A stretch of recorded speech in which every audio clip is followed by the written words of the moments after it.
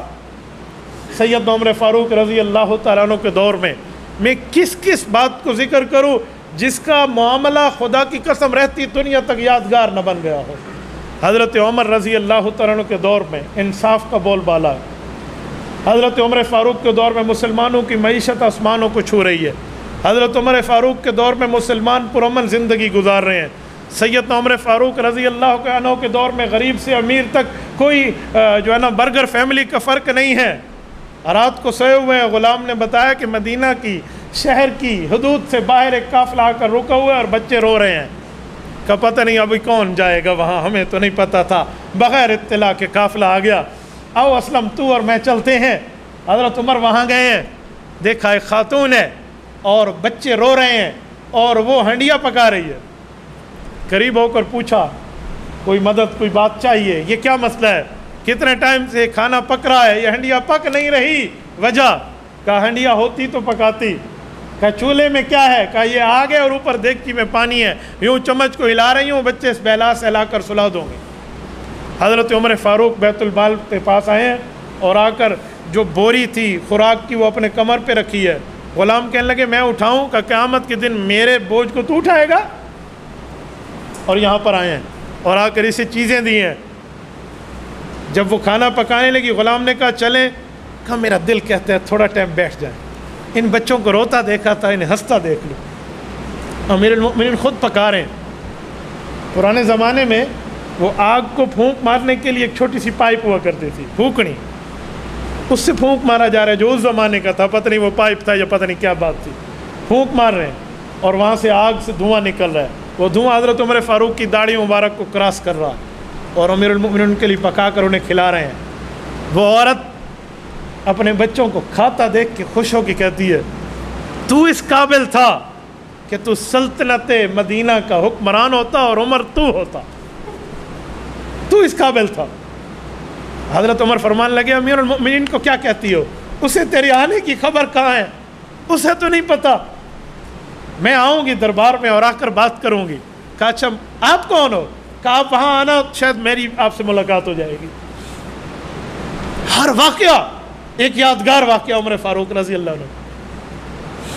سیدنا عمر رضی اللہ تعالیٰ عنہ کے دور میں ایک عجیب بات ہے، مدینہ کی زمین پہ زلزلہ آتا ہے۔ آج زلزلوں کا علاج تلاش کرنے کے لیے ابھی تک پلیٹ ہلتی ہیں نہیں ہلتے، سائنس ابھی تک ناکام ہے، وہ زلزلوں کا حل تلاش نہیں کر پائی۔ ناکام ہو کہ انہیں بلڈنگ بنانا شروع کر دی ارتھ پروف، یہ زلزلوں سے بچ جائیں گے، یوں لچکتی رہیں گی۔ ورلڈ ٹریڈ سینٹر پھر بھی گر گیا، لیکن عمر فاروق کا علاج کچھ اور تھا۔ حضرت عمر کا نظریہ اور کنسپٹ یہ تھا کہ جب زمین پہ زلزلہ آتا ہے شاید اس میں حکمران وقت کی بدنیتی شامل ہوتی ہے۔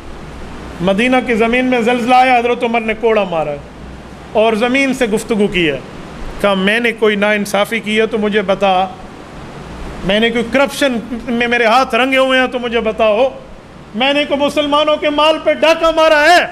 میں نے تو جو رسول اللہ سے سیکھا وہی نافذ کر رہا ہوں، اور تیرے اندر زلزلہ، تیرے اندر ارتعاش، تیرے اندر ویپریٹنگ۔ وہ دن اور یہ دن مدینہ کی زمین زلزلوں سے محفوظ ہو گئی۔ حضرت تمیم داری آئی ہیں کہ یا رسول اللہ حرہ میں آگ لگ چکی ہے۔ حضرت عمر فاروق رضی اللہ تعالیٰ عنہ کے پاس جو کندھے پہ رکھی ہوئی چادر ہے، کہ تمیم یہ چادر لو اور اس آگ کو کہو ہم نے اس زمین پر انصاف کیا ہے، نا انصافی نہیں کی، یہ کہو یہ چل پڑے گی۔ اس چادر کو یوں بنایا جیسے کوڑے سے جانور کو بھگاتے ہیں۔ تمیم داری یوں سے کہہ رہے ہیں جاؤ جا، جس جگہ سے نکلی تھی وہاں پتھر رکھ کے واپس آ گئے۔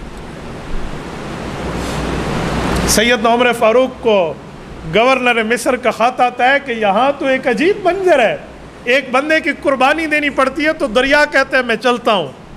اچھا، ہر سال دریا بالکل سوکھ جاتا ہے اور یہاں بندے میں بھی بندی کو اور خوبصورت لڑکی کو دفن کرنا پڑتا ہے۔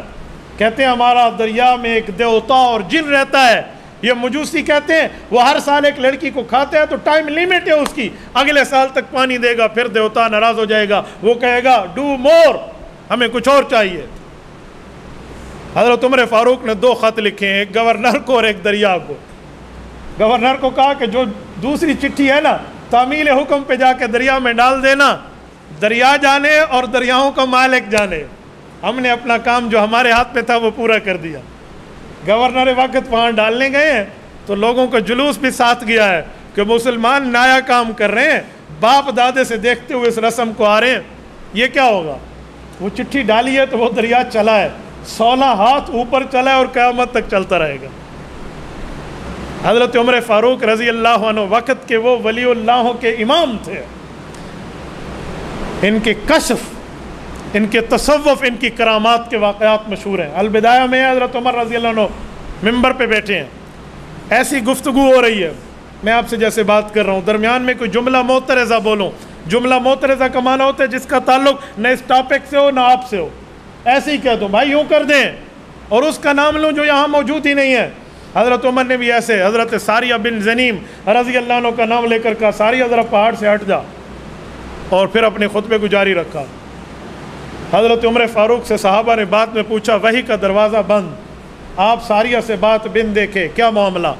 کہا میرا بھی ایمان ہے وحی کا دروازہ بند، میرے سامنے رب العزت نے ساریہ کے لشکر کو کھول دیا، میں بیٹھا تو مسجد نبوی میں ہوں، دیکھ میدان جنگ کو رہا تھا تو مجھ سے رہا نہ گیا، دشمن میرے کمانڈر پہ حملہ کرے، میں نے کہا ذرا بچ سے، میں نے یہ کہا، منظر غائب ہو گیا، میں نے سمجھا پتہ نہیں کیا ہے، کوئی اللہ کی طاقتیں، میں نے بات اپنی چلانا شروع کر دی۔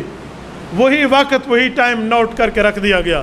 حضرت ساریہ فاتح بن کے لشکر سے واپس آئے تو حضرت امیر المومنین عمر رضی اللہ عنہ کی گفتگو کو پیش کیا گیا، کہا جی ہاں یہ وقت تھا اور اس وقت دشمن ہم سے پچھلی طرف سے حملہ آور ہونا چاہ رہا تھا، جہاں پر ہماری نظر اور توجہ نہیں تھی، حضرت عمر کی آواز کانوں میں پڑی، ہم نے ادھر دیکھا تو لشکر کا مقابلہ کیا اور ہم جنگ جیت آئے۔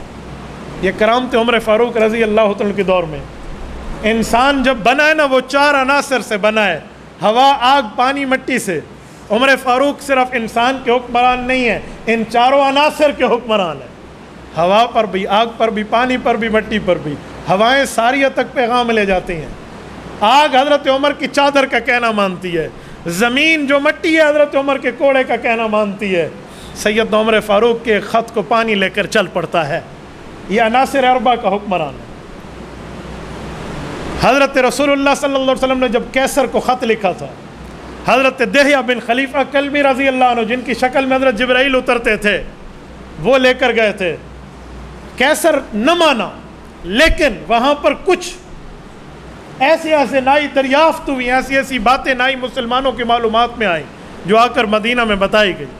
حضرت دہیہ واپس آئے، حال احوال پوچھا تو انہوں نے کہا یا رسول اللہ مانا تو نہیں ہے، ڈر گیا ہے اپنی قوم سے، شروع میں تو مان رہا تھا، جب قوم نے مخالفت کی نہیں میں مان نہیں رہا تھا، میں تمہیں آزما رہا تھا، بزدل ہے، ڈر گیا ہے۔ اوپر سے کہتا ہے اے کاش میں تمہارے نبی کے قریب ہوتا تو لغسلت عن قدمی، میں ان کے پاؤں کو دھو کر پانی پی جاتا، لیکن ایمان نہیں لاتا کیسر۔ کہا پھر کہا مجھے 2-3 دن مہمان رکھا، رات کو نگار خانے میں لے گیا۔ کیا نگار خانہ؟ اس نے کہا جی میں اسکیچر ہوں، میں اسکیچ بناتا ہوں، لوگوں کا شکل اپنی آنکھوں سے لوگوں کی شکل دیکھ لوں تو صفحے کرتاس پہ اتار لیتا ہوں، اس کی شکل کیسی میں یوں تراش خراش کر کے لے آتا ہوں پتھروں کے اوپر، ویسے اسکیچ بنا لیتا ہوں۔ کہا مجھے اپنے نگار خانے میں لے گیا، کہ میں نے تراش خراش کر کے 3 شکلیں بنائی ہیں، یہ میری کتابوں میں ذرا انہیں پہچان۔ کہا یا رسول اللہ ایک شکل آپ کی تھی اور ایک ابو بکر کی تھی اور ایک عمر کی تھی، جو پرانی کتابوں میں یوں لکھا ہے، جسے قرآن کہتے ہیں ذالک مثلہم فی التوراۃ و مثلہم فی الانجیل۔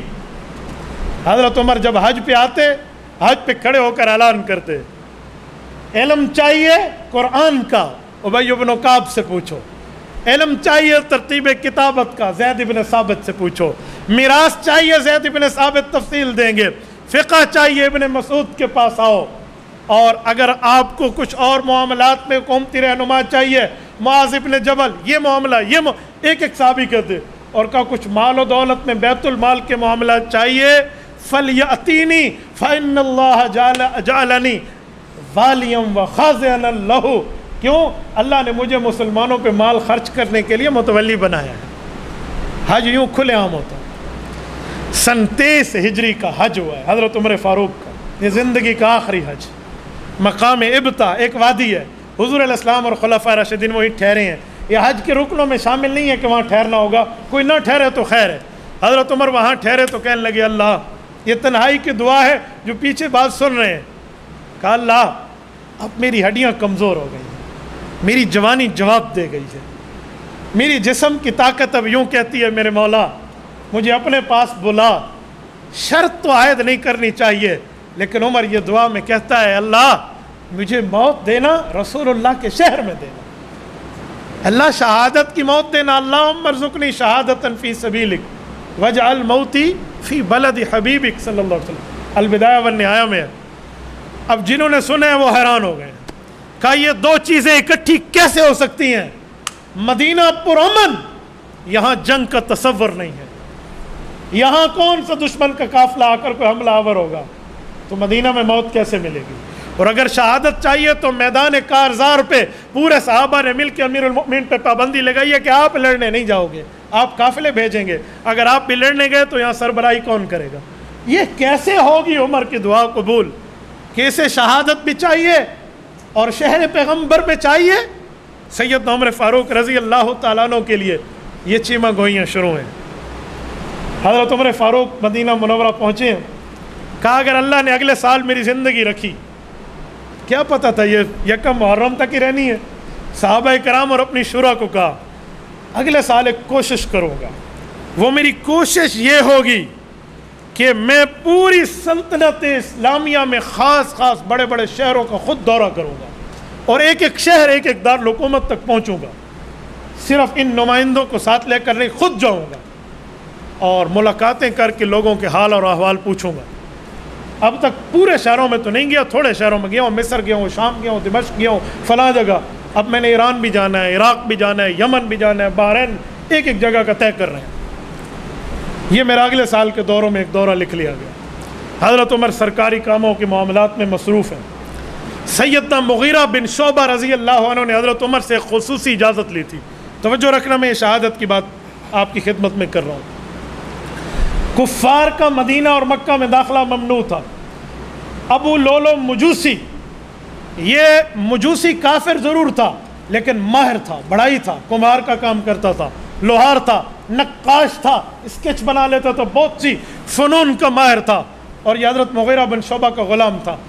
تو حضرت عمر رضی اللہ عنہ سے ان نے پوچھا کہ یہ بڑا ماہر آدمی ہے، آپ چاہیں تو اسے مدینہ منورہ ہم بلوا لیں، اس وجہ سے کہ مسلمانوں کو اپنے فنون سکھائے گا، کوئی اس کے لیے خصوصی اجازت کسی کونے میں؟ حضرت عمر فاروق کو شروع میں تو ناگوار لیکن مسلمانوں کے فوائد کے لیے بلوا لیا گیا۔ کبھی حضرت عمر فاروق نے کسی بالغ کافر کو آنے کی اجازت نہیں دی، نابالغ بچوں کا آنا تو اور بات تھی، اس خصوصی اجازت پہ اسے بلوایا گیا۔ اس نے کام کرنا شروع کیا، مسلمانوں کو سکھانا شروع کیا۔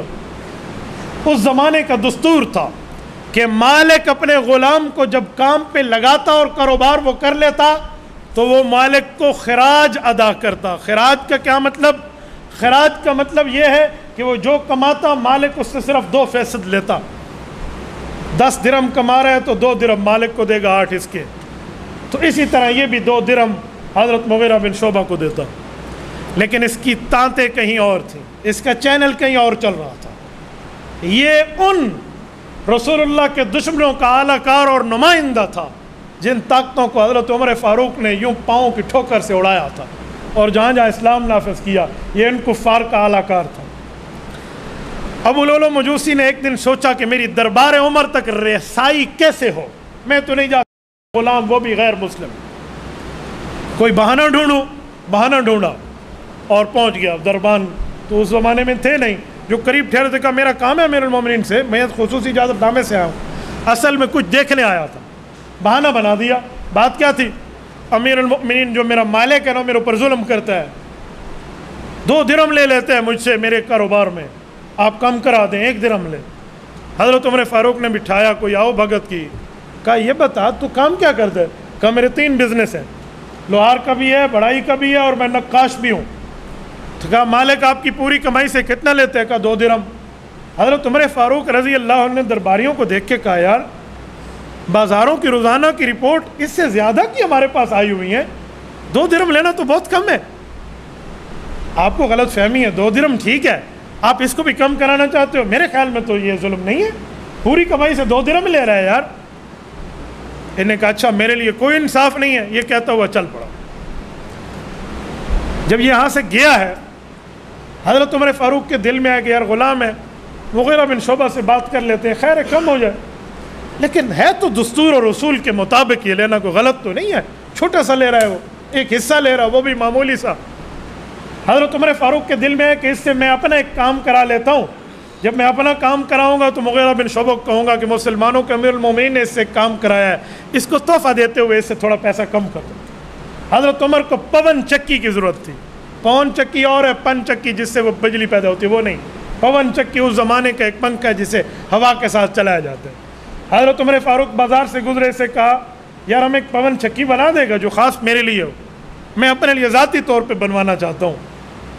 اس کے ساتھ حضرت عمر کوئی انصاف کا معاملہ کرنا چاہ رہے ہیں, لیکن اس کا چینل کہیں اور چل رہا تھا. یہ جواب میں کیا کہتا ہے, ایسی چکی بنا کے دوں گا کہ مشرق اور مغرب والے یاد رکھیں گے. حضرت عمر نے کہا جی ٹھیک ہے. یہاں سے چلے تو صحابہ کرام نے کہا یا رسول اللہ, اس نے یا امیر المومنین اس نے کچھ اوپر نیچے بات نہیں کی. حضرت عمر خالی مجاہد نہیں تھے, مجاہد گر تھے, جہاد اور لڑائی کے اصولوں سے واقف تھے, رسول اللہ کے ساتھ میدان کارزار میں سفر کر چکے تھے. کہا یہ مجھے میرے قتل کی دھمکی دے رہا. کہاں ہمیں بھی ایسے ہی لگا. کیسے پکڑیں؟ کہا یار بغیر کسی ثبوت کے کسی بندے کو پکڑنا, وہ غیر مسلم ہے اور غلام ہے تو پکڑ لو, عدل عمر کہاں جائے گا, انصاف کہاں جائے گا. میں اس کی گرفتاری کا حکم تمہیں نہیں دیتا, خبردار جو تم نے پکڑا. قتل کے جرم میں پکڑ رہے ہو, ابھی تک تو اس نے نہ قتل کیا نہ قتل کے معاملے میں کچھ آیا ہے, کیسے پکڑ رہے ہو؟ یہ انصاف کا دور ہے. تھریڈ کو تھریڈ نہیں سمجھا, کہ جانے دو. اس سے 3 دن کے بعد حضرت عمر فاروق پہ حملہ ہوتا ہے. میں بعض اوقات حیران ہوتا ہوں, 2 لفظ جو تاریخ کے پڑھ لیتے ہیں, وہ کہتا ہے کہ مغیرہ بن شعبہ کے اس غلام نے امیر المؤمنین کو قتل اس لیے کیا تھا کہ انہوں نے اس کے 2 درہم کم نہیں کرائے تھے. یار شرم سے ڈوب مرو. یہ 2 درہموں کے مسئلے پہ اگلا کسی کو قتل کرتا ہے؟ 3 بزنس چلانے والا آدمی جو روزانہ خود 8 درہم گھر لے جائے ایک کاروبار سے, وہ کسی کو 2 درہم پہ قتل کرے, اور وہ بھی 22 لاکھ مربع میل کے برا شرکت غیر حکمران وقت کو. نہیں وہ آیا نہیں تھا کام کرانے, وہ جاسوسی کرنے آیا تھا. اسے کوئی چیپٹر ہیڈنگ چاہیے تھا, وہ تو بہانہ لے کر آیا تھا. 3 دن بعد حملہ ہوا ہے. اچھا یار 3 دن بعد جو حملہ آوروں نے آیا تو ایسے نہیں آیا, درمیان میں دستہ ہو, 2 طرف سے, جسے 2 پھل والا خنجر کہتے ہیں, اور زہر میں بجھا ہوا, اس پہ زہر لگی ہوئی ہو, جو ایک جگہ جسم میں لگ جائے نا تو زہر پھیلے اور بندہ دنیا میں نہ رہے, تاکہ حملہ ناکام ہونے کے چانسز کم سے کم ہو جائے. وہ لے کر آیا. عین نماز میں آیا ہے, مسجد میں گھسا ہے, صبح نماز کے وقت گھسا ہے, اور پھر اتنا ماہر ہے کہ اپنے بچاؤ کے لیے 13 بندوں کو زخمی کیا, جن میں سے 9 شہید ہو گئے. یار یہ سارا کام صرف 2 درہم پہ تھا, انصاف کا خون نہ ہو گیا ہو کہیں تو. حضرت عمر فاروق رضی اللہ عنہ صبح کی نماز پہ مسجد آتے ہیں, اللہ اکبر. اتنی پھرتی سے اس بندے نے کام کیا جو صف میں چھپا ہوا ہے کہ حضرت عمر فاروق پہ اس نے ایک روایت میں 9 ہے, ایک روایت میں 6 وار ہے, پیٹ میں یوں کاٹ کے رکھ دیا تھا. جب حضرت عمر فاروق کو حکیم نے دوائی کے طور پہ دودھ میں دوائی ملا کر پلائی تو وہ سب ہاتھوں سے نکل آئی. اس نے 6 وار کیے.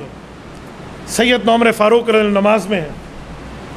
دشمن جانتا تھا کہ عمر کا عام حالت میں سامنا کرنا ہمارے بس کی بات نہیں ہے, اسی لیے وہ کمر پیچھے آیا اور نماز میں آیا. حضرت عمر فاروق کو جماعت کی نماز کا کتنا خیال. عبد الرحمن بن عوف رضی اللہ عنہ, عشرہ مبشرہ جیسے بندے کا ہاتھ پکڑا اور آگے نماز میں کھڑا کر دیا. یہ اتنی پھرتی میں اس نے کام کیا کہ پچھلی صف والے صحابہ کو پتہ نہ چل سکا. وہ سبحان اللہ کہہ کر حضرت عمر کو قرات بھولنے کا لقمہ دے رہے ہیں. وہ کہتے ہیں ہم بڑے حیران ہوئے, اللہ اکبر امیر المؤمنین نے کیا اور قرات عبد الرحمن بن عوف کر رہے ہیں, لیکن نماز کا معاملہ تھا چلنے دیا. اس نے وہاں سے نکلا. حضرت عبد الرحمن بن عوف تو نکل آئے تھے, صف میں کچھ خلل آ گیا تھا, فاصلہ آ گیا تھا. ایک صحابی نے بڑھ کے فاصلہ پورا کیا, اس نے اسے خنجر مارا, ایک کو گرایا پھر دوسرے کو مارا. صف صحابہ کی مضبوط ہے, اگلی صف کراس نہیں کر سکتا. 13 مسلمان زخمی ہو کر گرے ہیں, جن میں سے 9 کی شہادت حضرت عمر سے پہلے ہوئی ہے. یہ صرف 2 درہم کا مسئلہ تھا, یہ اسی کے مسئلے پہ ہوا ہے. یہ کیسا دیانت کا خون کرنے والا الزام ہے یار. آخر جب اس نے دیکھا نا کہ میں یہاں سے نہیں نکل سکتا, اس نے اپنے آپ کے اوپر وہ خنجر مار کے خود کو وہاں قتل کر دیا, تاکہ قتل کی اس کا معاملات کا سراغ ہی نہ نکل سکے کہ بات ہوئی کیا تھی. اس نے خود کو وہاں امیر المؤمنین کو زخمی حالت میں حضرت عمر فاروق ٹیک لگاتے ہیں مسجد نبوی کی دیوار کے ساتھ. جب نماز ختم ہوتی ہے, حضرت رسول اللہ کے چچے حضرت عباس کے بیٹے ابن عباس رضی اللہ عنہ کو حضرت عمر نے فرمایا, عبداللہ بن عباس ذرا دیکھو مجھے مارنے والا کلمہ گو تو نہیں ہے. جب دیکھا گیا کہا وہ تو مجوسی ہے. کہا میرا اللہ تیرا شکر ہے تو نے میرا خون کسی کلمہ گو کے ہاتھ پہ نہیں لکھا تھا, قاتل ہی مر گیا تو کیا ہوتا. حضرت عمر کو گھر لایا گیا. میں پڑھتا ہوں نا تاریخ کے اوراق اور صحابہ کی باتیں, اللہ کی قسم دل رونگٹے کھڑے ہو جاتے ہیں. حضرت عمر کے بیٹے عبداللہ بن عمر رضی اللہ عنہ تیمارداری میں ساتھ ہیں, دوائیوں میں حکیم کو بلایا ہوا ہے, لیکن ایک بات حضرت عمر کو اس زخمی حالت میں بار بار کہہ رہے ہیں, ابو آپ کی صبح کی نماز قضا نہ ہو جائے, ابو آپ کی صبح کی نماز قضا نہ ہو جائے. یہ حالت. آج ہم عمر فاروق کا نام لیتے ہیں اور ہمیں نماز کی فکر نہیں ہے. حضرت حسین ابن علی رضی اللہ تعالیٰ عنہ کا نام لیتے ہیں, ان نے میدان کربلا میں بھی نماز نہیں چھوڑی, ہمیں نماز کی فکر نہیں ہے. 3 بار حضرت عمر کو تیمم کرایا گیا ہے, لیکن وہ نماز نہیں پڑھ سکتے, وہ گر جاتے ہیں. جب خون جاری ہو نا تو وضو ٹوٹتا نہیں ہے, بس ایک بار تیمم کراؤ وقت تک چلتا ہے, اگلے وقت میں پھر وضو کرے گا یا تیمم ہوگا. یہ جاری خون کے ایمرجنسی اور اضطرار کا مسئلہ کچھ اور ہے. 3 بار تیمم کرائے گا لیکن نہیں ہو سکتا. طبیب بلائے گئے ہیں, وہ دوائی پلاتے ہیں تو ہاتھوں سے نکل جاتے ہیں. وہ زمانہ کوئی یوں جدید ٹیکنالوجی کو تو نہیں ہے کہ ہاتھوں کو جوڑ لیا. حضرت عمر فاروق فرمان لگے یہ میرا آخرت کا وقت ہے, بیٹا ذرا میں نے کس کس کا قرضہ دینا ہے اس کا حساب لگاؤ. عبداللہ بن عمر حضرت عمر فاروق کا وہ رجسٹر لائے جو قرضہ جس سے لیتے تھے لکھ لیتے تھے. 86,000 درہم حضرت عمر فاروق پہ قرضہ تھے, اس کے اتارنے کی ترتیب بنائی. وصیتیں شروع فرمائی مسلمانوں کو, اور وصیتیں دے دے کر حضرت عمر فاروق رضی اللہ تعالیٰ عنہ فرمانے لگے ذرا اماں جان عائشہ کے پاس جاؤ اور انہیں کہو اگر آپ اجازت دے دیں تو میں اپنے پیش رو حضرت ابوبکر اور اپنے پیغمبر رسول اللہ کے ساتھ اسی روضے میں اسی جگہ دفن ہونا چاہتا ہوں. حضرت اماں جان کے پاس حضرت عبداللہ بن عمر باپ کی فرمائش لے کر گئے.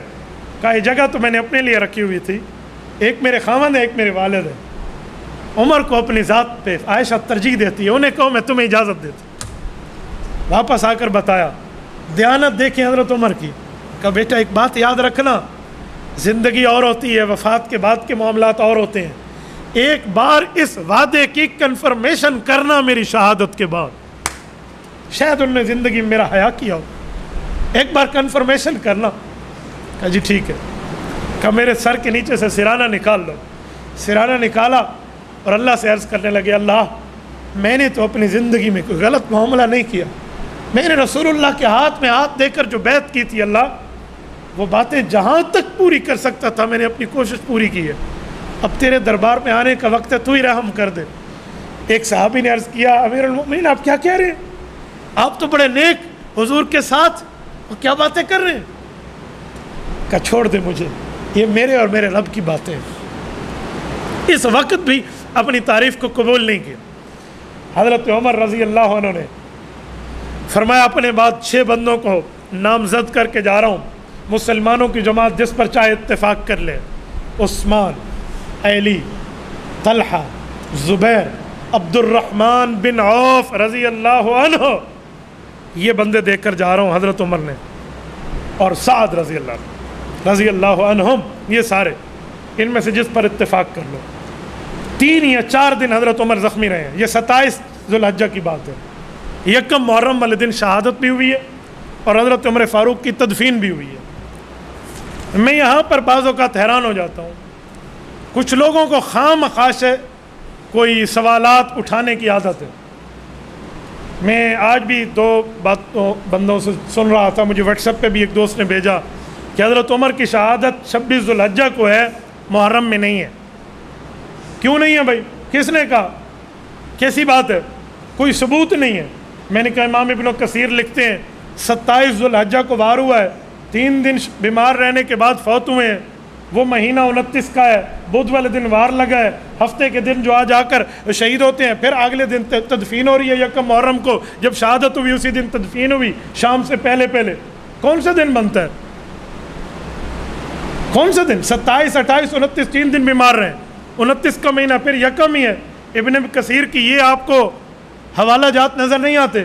کا ایک روایت اور بھی لکھی ہوئی ہے۔ میں نے کہا کسی مسئلے پر 5 روایتیں ہو جائیں تو اس کا کیا معنی ہے؟ اس واقعہ کا انکار کر دو۔ رسول اللہ صلی اللہ علیہ وسلم کب پیدا ہوئے ہیں؟ کہنے لگا جی 8 ربیع الاول۔ میں نے کہا اور روایت؟ جی 7 ربیع الاول۔ اور روایت؟ جی 12 ربیع الاول۔ شیخ مولانا عبد القادر جیلانی رحمہ اللہ لکھتے ہیں جی 10 محرم کو پیدا ہوئے ہیں، غنیت الطالبین میں ہے۔ اس پر اتنا اختلاف ہے، کبھی رسول اللہ کی پیدائش پہ اختلاف کر کے یہ کہا ہے کہ یوں ہو گیا یوں ہو گیا۔ یار ایک مسئلے پہ 2-3 روایتیں آ گئی ہے، اس میں دیکھا جائے گا جس روایت نے شہرت پائی ہے اس پر کتنے حضرات موجود ہیں۔ تو یہاں بھی شہرت دیکھ لیتے، 1 محرم پہ مشہور قول ہے، اس پر اعتراض کون سا ہے؟ اشکال کیا ہے؟ نہیں یہ جھوٹ ہے، اس پر یا یہ آ جاتا ہے۔ میں نے کہا اچھا انبیاء کی تعداد کتنی ہے؟ 1,24,000 کم و بیش۔ میں نے کہا کم و بیش کا ترجمہ آتا ہے یا خالی لفظ بولنا ہی سیکھا ہوا ہے؟ کم و بیش، کم و بیش، کم کہتے ہیں تھوڑے کو، بیش کہتے ہیں زیادہ کو، کم و بیش یا اس سے تھوڑے ہیں یا اس سے زیادہ ہے، تو پھر اس کا معنی انبیاء نہیں ہے؟ کم و بیش جو کہا گیا روایتوں کا فرق آ گیا۔ کوئی سادے بندے انہوں نے کوئی دن مقرر کر کے اس دن کوئی خاص اعمال تھوڑے کرنے تھے، یہ اس طرح تاریخوں کو متعین کر کے یاد رکھنے کے دن تھوڑے تھے۔ خود حضرت عمر فاروق کے عمر میں بھی اختلاف ہے کہ ان کی عمر کتنی تھی۔ مشہور ہے 63 کا قول ہے، 63 سال تھی۔ حضرت حافظ ابن حجر اسقلانی لکھتے ہیں کہ حضرت عمر خود بتاتے تھے کہ میں 57-58 سال کا ہوں شہادت سے کچھ دنوں پہلے۔ تو خود بندہ زیادہ جانتے ہیں، تو 63 کا قول بھی اور 57 کا بھی ہے، ان 2 قول آ گیا، لہٰذا کیا تو حضرت عمر تھے ہی نہیں، نعوذ باللہ۔ یہ کیسی باتیں آپ نے شروع کر دی ہیں؟ صرف ایک ہی بات ہے، وہ کیا ہے کہ حضرت عمر فاروق اسلام کے پہلے دن شہید بھی ہو رہے ہیں اور دفن بھی ہو رہے ہیں روضہ رسول میں۔ یہ مسئلہ کھاتا ہے کہ محرم میں پہلا شہید حضرت عمر بن جائے، یہ مسئلہ ہضم نہیں ہوتا، یہ اندر ہضم نہیں ہوتا، بخار اٹھتا ہے، بد نظمی بھی ہوتی ہے، بد ہضمی بھی ہوتی ہے۔ مسئلہ یہ ہے، یہ رتبہ بلند ملا جس کو بھی مل گیا، ہر مدعی کے واسطے دار و رسن کہاں، دنیا عدالت میں تیرا نام رہے گا، فاروق تیرے نام سے اسلام رہے گا۔ حضرت عمر تو وہ ہے جس کو دیکھ کے شیطان بھی راستہ چھوڑ جاتا تھا۔ شیطان کی اولاد آج بھی حضرت عمر فاروق کے خلاف کیڑے نکالنے کے چکر میں ہے۔ بھائی کوئی ثبوت نہیں ہے تو ثبوت تو میں نے ابن کثیر سے پیش کر دیا ہے، روایتیں اور ہیں تو اس کا جواب بھی میں نے دے دیا ہے۔ تو اس کو خواہ سے ایشو بنانا آخر وجہ کیا ہے؟ کہتے ہیں جی محرم کی عظمت کو کم کرنے کے لیے سنیوں نے اس کو 1 محرم کہہ دیا۔ یہ آج سے سینکڑوں سال پہلے کی تاریخ پیش کر رہا ہوں، کیسی بات کر رہے ہو؟ محرم کی عظمت کس نے کہا کم ہوتی ہے؟ اور خدا کے بندے شہادتوں سے تو عظمتیں بڑا کرتی ہیں۔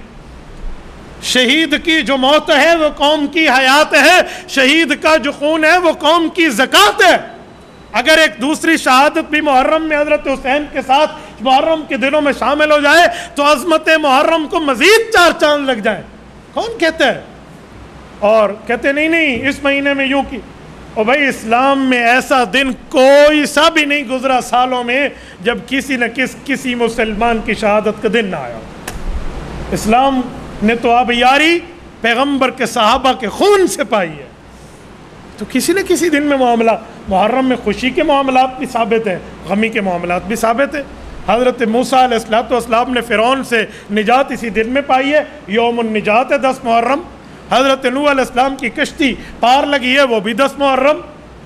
باقی معاملہ حضرت رسول اللہ کی پیدائش 10 محرم شیخ عبد القادر جیلانی کی روایت ہے، جمہور کی نہیں ہے، حضرت شیخ عبد القادر جیلانی رحمہ اللہ کی ہے، غنیت الطالبین۔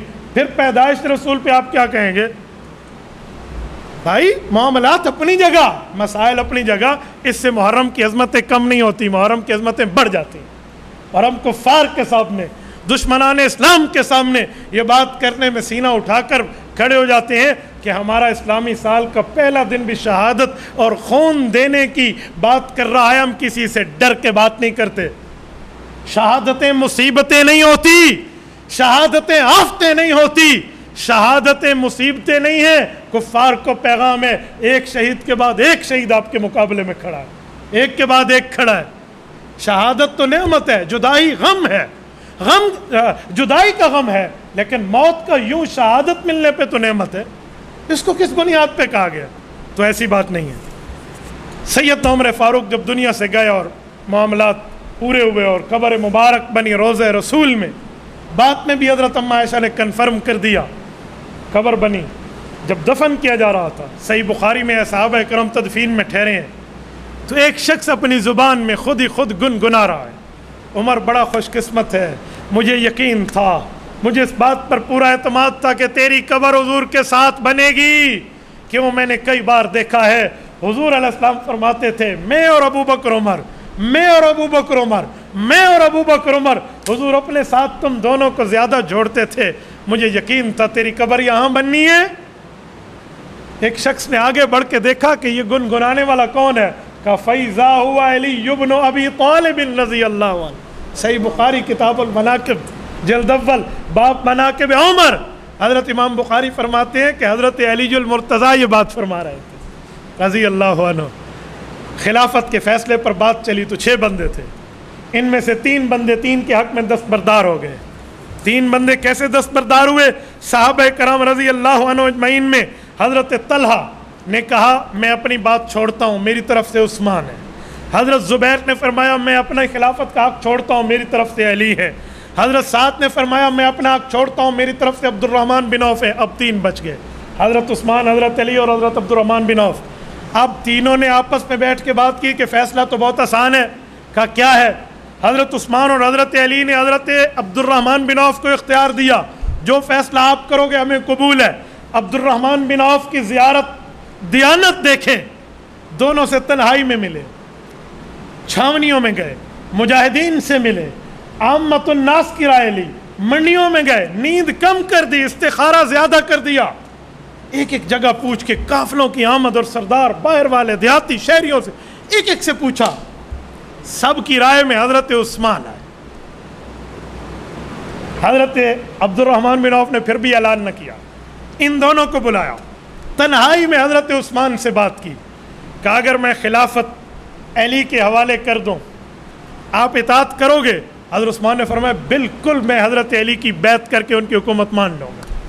پھر حضرت علی کو بلایا، علیحدگی میں حضرت عبد الرحمن بن عوف نے کہا اگر میں حکومت عثمان کے حوالے کر دوں، آپ نے تو اختیار دے دیا، آپ راضی ہوں گے؟ کہ جی میں بالکل راضی ہوں گا۔ تاریخ الکامل امام ابن اسیر الجزری المتوفی 630 ہجری، کہ جی میں بالکل راضی ہوں گا۔